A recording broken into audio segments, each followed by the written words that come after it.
Hey guys, मैं आरिफ मोहम्मद आप सभी का हमारे YouTube channel AK sir chemistry पे स्वागत करता हूं।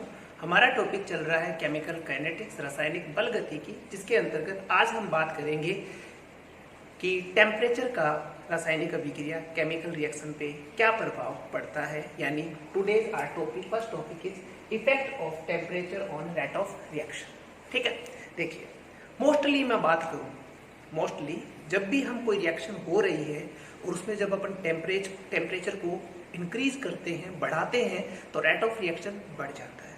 रेट ऑफ रिएक्शन बढ़ जाता है, किस प्रकार से बढ़ता है, किस कारण से बढ़ता है। देखिए टेम्परेचर गेन करने के कारण होता क्या है वास्तव में।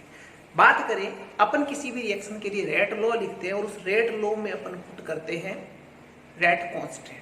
तो टेम्परेचर बढ़ाने पर, ताप बढ़ाने पर जो रेट कांस्टेंट है उसकी वैल्यू बढ़ जाती है और उसी के रिजल्टिव क्या होता है, रेट ऑफ रिएक्शन बढ़ जाता है। जनरली ये कहा गया कि एक रिएक्शन हो रही है और अगर आप उसके टेम्परेचर में 10 डिग्री सेंटीग्रेड की वृद्धि कर दे, इंक्रीज कर दे, तो रिएक्शन का रेट है वो 2 गुने से 3 गुने तक बढ़ जाता है। इसी के बारे में सबसे पहले हम बात करते हैं।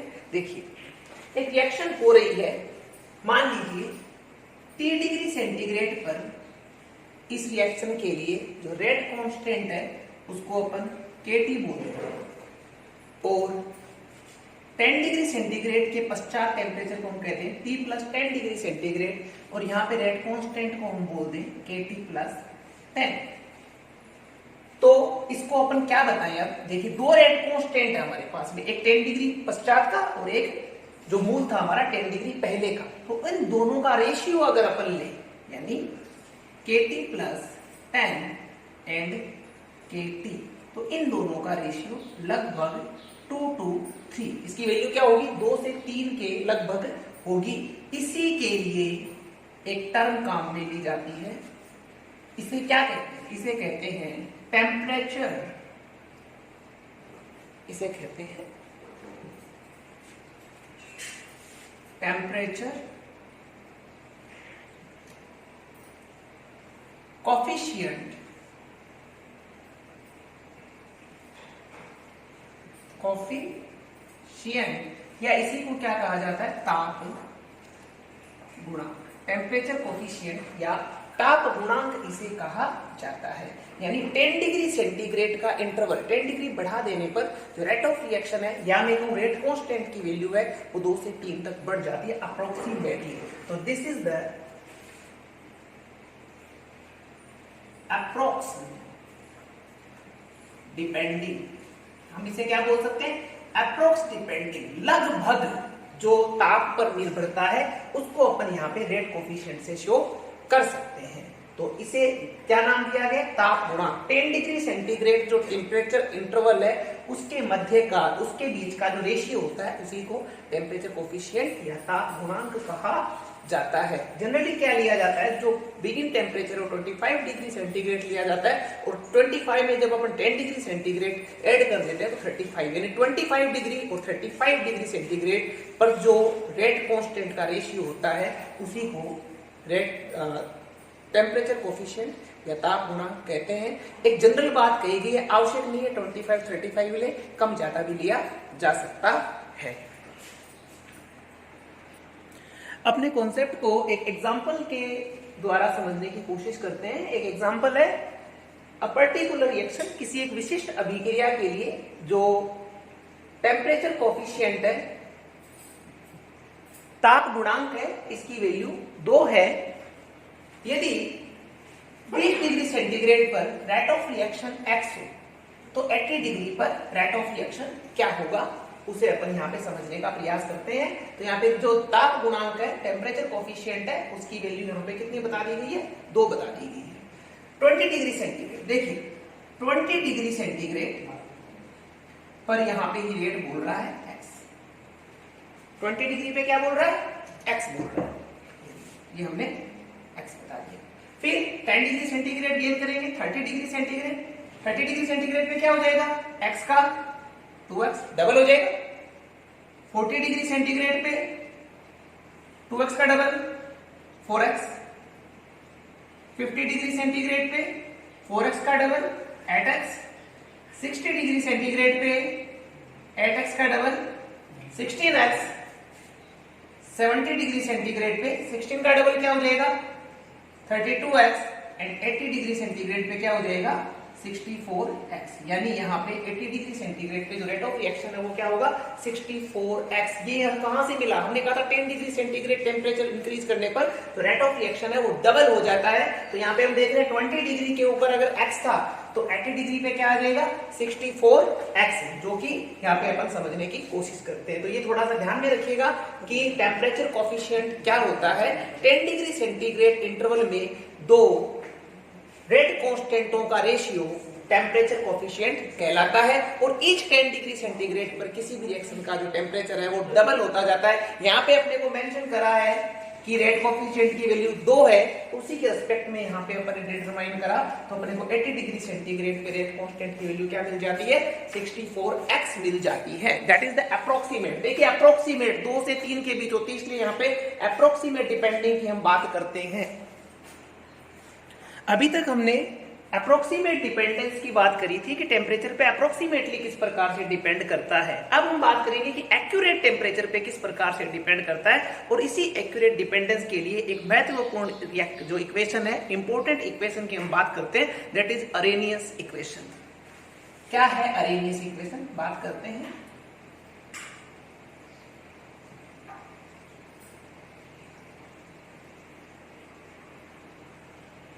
Arrhenius equation, that is k is equals to a exponential power minus EA upon RT. This is Arrhenius equation. यहाँ पे हमें इसका कोई अभी डेरिव नहीं पढ़ना है, केवल अपन सबसे पहले इसमें देखते हैं कि जो जो वैल्यूज यहाँ पे हमें दी गई है वो है क्या।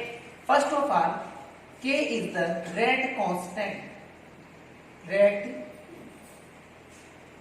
constant जो अभिक्रिया के लिए वेग स्थिरांक कहते हैं, वही यहाँ पे k है।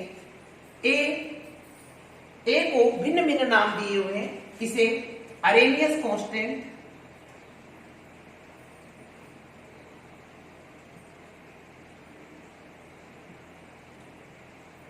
अरेनियस कांस्टेंट भी बोलते हैं, इसे कई जगह फ्रीक्वेंसी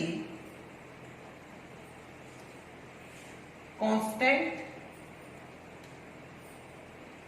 और क्योंकि ये एक्सपोनेंशियल से पहले है इसलिए इसको एक्सपोनेंशियल कांस्टेंट भी कह दिया जाता है। ठीक है। ई ए जो ये है एक्टिवेशन एनर्जी, सक्रिय ऊर्जा, एक्टिवेशन एनर्जी। आर क्या है, R is the gas constant, gas स्थिरांक, गैस कांस्टेंट, और इसकी वैल्यू यहां पे हम लेते हैं 8.314 kilo joule mole inverse.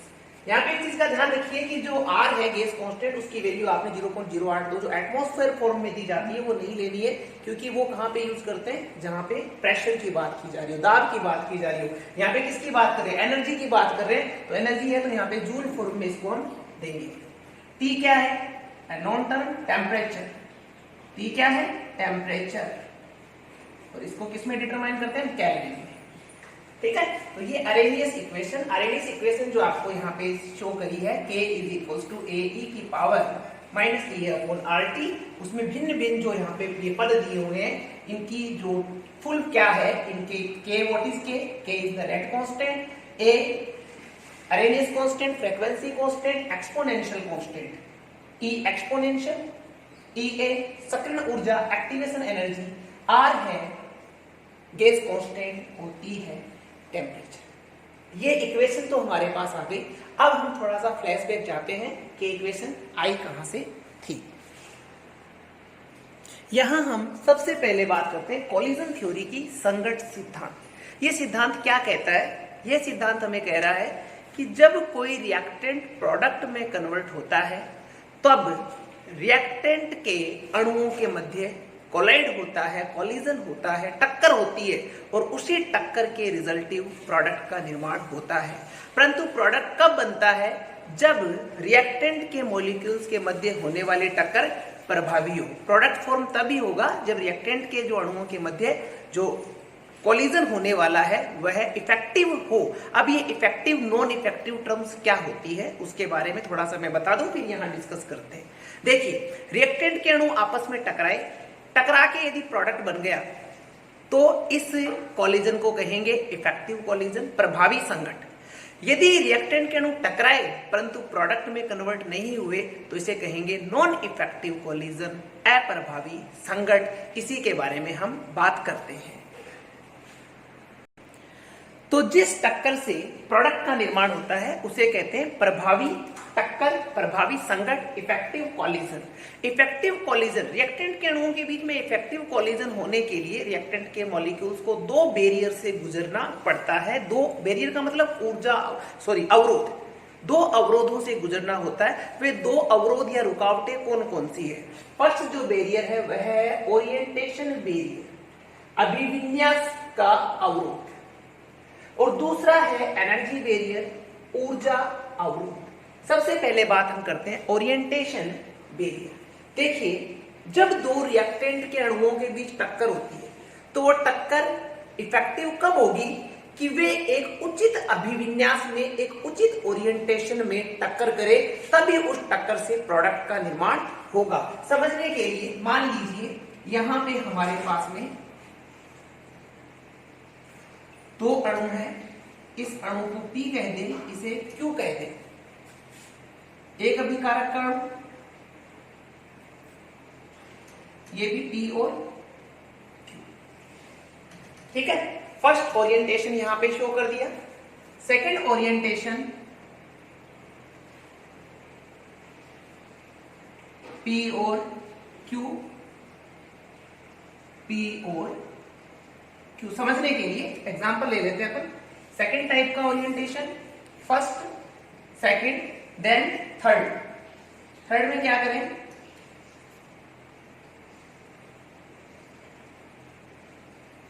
P, Q, P,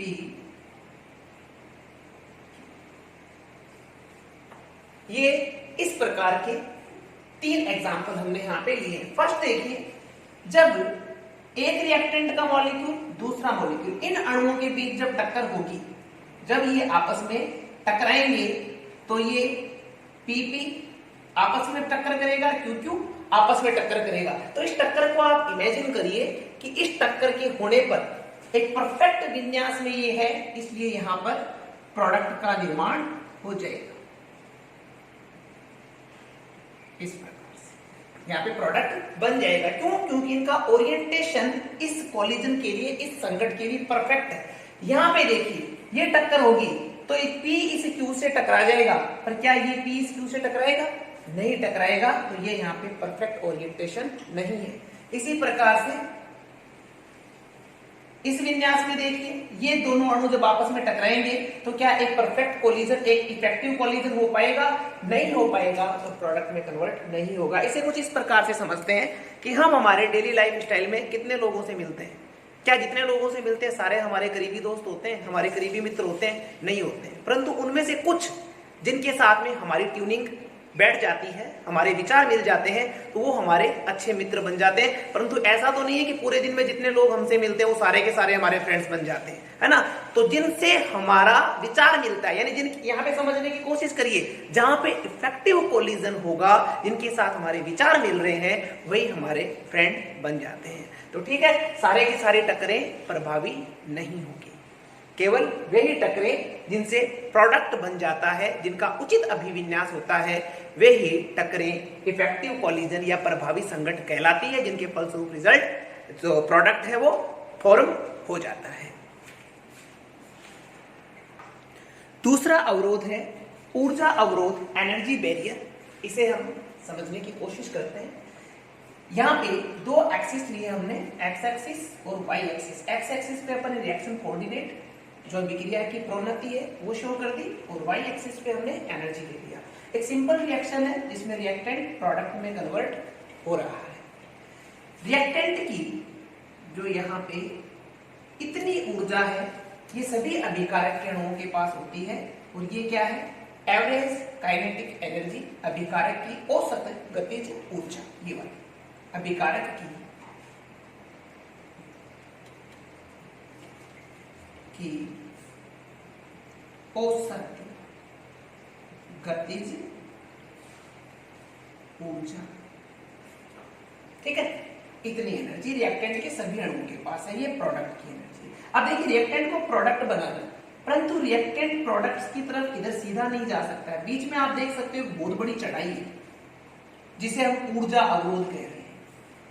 इस ऊर्जा अवरोध को पार करने वाले अभिकारक के अणु ही प्रोडक्ट में कन्वर्ट होंगे, यानी वे अभिकारक के अणु जो इस ऊर्जा अवरोध को पार करने में सक्षम है वे ही प्रोडक्ट में कन्वर्ट होंगे। फर्स्ट बैरियर अपने क्या बता दिया था, ओरिएंटेशन, अभिविन्यास। सेकंड बैरियर अपन बता रहे हैं ऊर्जा अवरोध, ठीक है। तो इस ऊर्जा अवरोध की हम बात करते हैं, ये रिएक्टेंट के अणु है और यहाँ पे ये प्रोडक्ट बना रहे हैं। ये ऊर्जा रिएक्टेंट के अणुओं की है, ये ऊर्जा किसकी है, प्रोडक्ट के अणुओं की है, ठीक है। अब यहाँ पे एक चीज पहले तो मैं ये बता दूं, आवश्यक नहीं है कि प्रोडक्ट की एनर्जी रिएक्टेंट की एनर्जी से कम ही, अधिक भी हो सकती है। कम का मतलब क्या है, यहाँ पे नोट हो जाता है कि अभिक्रिया है वो एक्सोथर्मिक ऊष्माक्षेपी प्रकार की हो रही है, और यदि प्रोडक्ट की एनर्जी अधिक होती तो हम कह देते अभिकारक के अणुओं ने क्या किया है, ऊर्जा अवशोषित करके प्रोडक्ट में कन्वर्ट हुए हैं, तो वहां पे रिएक्शन का टाइप क्या हो जाता, एंडोथर्मिक रिएक्शन, ऊष्मा शोषी अभिक्रिया हो जाती। यहाँ पे जो एग्जांपल लिया है अपन इसको डिस्कस करते हैं। देखिए रिएक्टेंट को प्रोडक्ट बनाना है, प्रोडक्ट बनाने के लिए रिएक्टेंट के पास इतनी ऊर्जा तो है, परंतु रिएक्टेंट में कन्वर्ट कौन होगा, जिसके पास में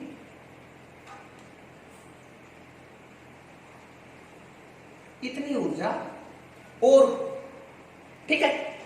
इसे समझने के लिए कुछ इस प्रकार से सोचिए, एक व्यक्ति है जिसके पास 10 रुपए है, उसको कहीं दूसरे स्थान पर जाना है और उसके लिए जो कुल रेंट है वो 50 रुपए है।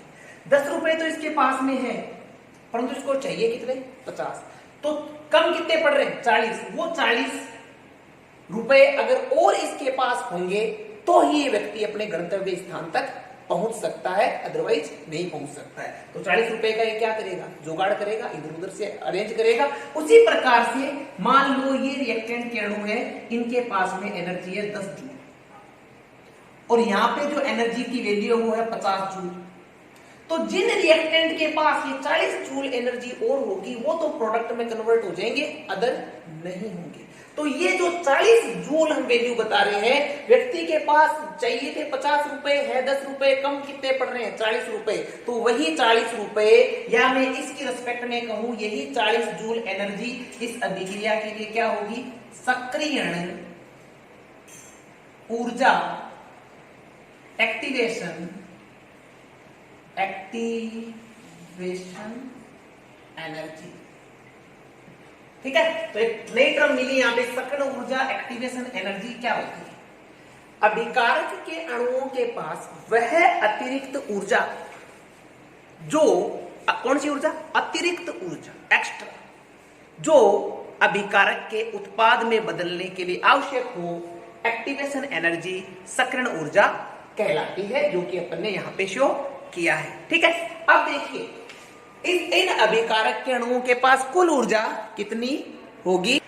अभिकारक के अणुओं के पास जो औसत गतिज ऊर्जा है और सक्रियण ऊर्जा है, इसका योग कहलाता है, ये ऊर्जा इसका मान इतना है, यहां से लेके जो ये कंप्लीट एनर्जी है इसका योग कहलाता है देहली ऊर्जा, देहली ऊर्जा, या क्या कहते हैं इसको, थ्रेशहोल्ड एनर्जी, थ्रेशहोल्ड एनर्जी। यानी अभिकारक के वे अणु जिनके पास इतनी ऊर्जा होगी, कितनी, देहली ऊर्जा के बराबर ऊर्जा होगी, वे प्रोडक्ट में कन्वर्ट हो जाएंगे। यानी कौन प्रभावी टक्कर कौन करेगा, जिनके पास देहली ऊर्जा होगी वे ही प्रभावी टक्कर, इफेक्टिव कोलिजन करेंगे और प्रोडक्ट में कन्वर्ट होंगे। तो ये वाली ऊर्जा देहली ऊर्जा, थ्रेशहोल्ड एनर्जी, ये अभिकारक की औसत गतिज ऊर्जा, इसे क्या कह दिया अपन ने, सक्रियण ऊर्जा, एक्टिवेशन एनर्जी। और यहाँ पे देखिए रिएक्टेंट की एनर्जी और प्रोडक्ट की एनर्जी में कितना अंतर है, इतना। इसको कह देंगे रिएक्शन एंथैल्पी। क्या कह देंगे इसको, रिएक्शन एंथैल्पी, या हिंदी में कहें तो अभिक्रिया ऊष्मा। तो कहने का मतलब है दो यहां पे हमने बैरियर डिस्कस करे, इन दो बैरियर जो पार कर लेता है वही रिएक्टेंट प्रोडक्ट में कन्वर्ट होता है। एक तो उचित अभिविन्यास होना चाहिए, ओरिएंटेशन होना चाहिए प्रॉपर, और इसके अलावा थ्रेशोल्ड एनर्जी या अतिरिक्त ऊर्जा की बात करूं तो रिएक्टेंट के मॉलिक्यूल्स के पास एक्टिवेशन एनर्जी होने पर ही रिएक्टेंट प्रोडक्ट में कन्वर्ट होता है, जो कि यहाँ पे अपने को प्रदर्शित करने की हमने कोशिश करी है। टेम्परेचर के इफेक्ट को बताने के लिए मैक्सवेल और बोल्ट्जमान ने स्टैटिक्स का यूज करके एक ग्राफ बनाया, जिसको अपन ने यहाँ पे शो किया है। अपन ने एक्स एक्सिस पे काइनेटिक एनर्जी यानी गतिज ऊर्जा ले रखी है, और वाई एक्सिस पे अणुओं का अंश फ्रिक्शन ऑफ मॉलिक्यूल्स ले रखा है। यहाँ पे इस ग्राफ को जब हम स्टडी करें तो यहाँ पे हम पाएंगे कि जो अधिकतर अणुओं का अंश है उसके पास कितनी गतिज ऊर्जा है। ये देखिए इस तरफ गतिज ऊर्जा बढ़ रही है, यहाँ पे पीक प्राप्त हुई है, तो अधिकतम अणुओं के पास जो गतिज ऊर्जा है उसे अपन ने यहाँ पे लेबल कर दिया अति संभाव्य गतिज ऊर्जा। और यहाँ पे इस एनर्जी को अपन बोल दें E, जो कि दहली ऊर्जा के बराबर है। और यहाँ पे इस ग्राफ के ऊपर यहाँ पे जो एक क्षेत्र है इसको अपन कवर्ड दिखा देंगे, ठीक है। तो अब यहाँ पे केवल रिएक्टेंट के यही अणु इफेक्टिव कोलिजन करेंगे, प्रभावी संघट करेंगे और प्रोडक्ट का निर्माण करेंगे, ठीक है।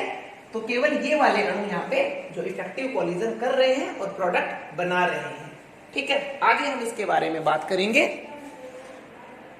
इसके पश्चात जब हम टेम्परेचर में 10 डिग्री सेंटीग्रेड की वृद्धि करते हैं, देखिए पहला जो ग्राफ था वो अपन ने यहाँ पे 3 डिग्री सेंटीग्रेड पे बता दिया, और फिर हम टेम्परेचर में कितनी वृद्धि कर रहे हैं, 10 डिग्री सेंटीग्रेड, यानी T+10 डिग्री सेंटीग्रेड। ऐसा करने से हुआ क्या, जो हमारी ग्राफ का पीक था वो राइट हैंड साइड में डिस्प्लेस हो जाता है, विस्थापित हो जाता है। ये देखिए अब ऐसा होने से क्या हुआ, यहाँ पे पहले जो थ्रेशोल्ड एनर्जी थी वह इतने ही अणुओं के पास थी, परंतु इधर विस्थापित होने के कारण अब जो दहली ऊर्जा है वो पहले की तुलना में दोगुने अणुओं के पास आ जाती है।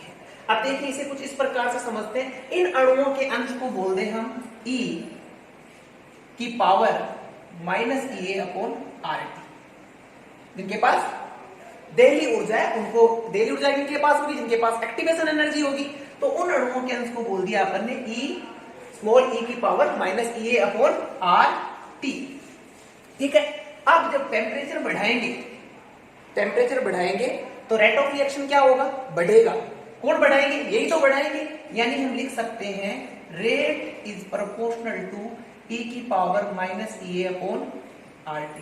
अभिक्रिया का वेग स्थिरांक के क्या होता है, समानुपाती होता है, यानी यहां पे हम बोल सकते हैं K is proportional to -EA/RT। और जब आप प्रोपोर्शनल के साइन को यहां से रिमूव करेंगे तो आपने यहां पे क्या लगा लिया है, कांस्टेंट लगा लिया AE-EA/RT। ये आ गई आपकी अरेनियस इक्वेशन, जिसके द्वारा आप एग्जैक्ट जो एक्सप्लेनेशन है, जो टेम्परेचर पे एग्जैक्ट जो डिपेंडिंग है, एक्यूरेट डिपेंडिंग की आप यहाँ पे बात करते हैं। तो फ्रेंड्स आज की क्लास के लिए बस इतना ही, मिलेंगे नेक्स्ट क्लास में। Thank you very much.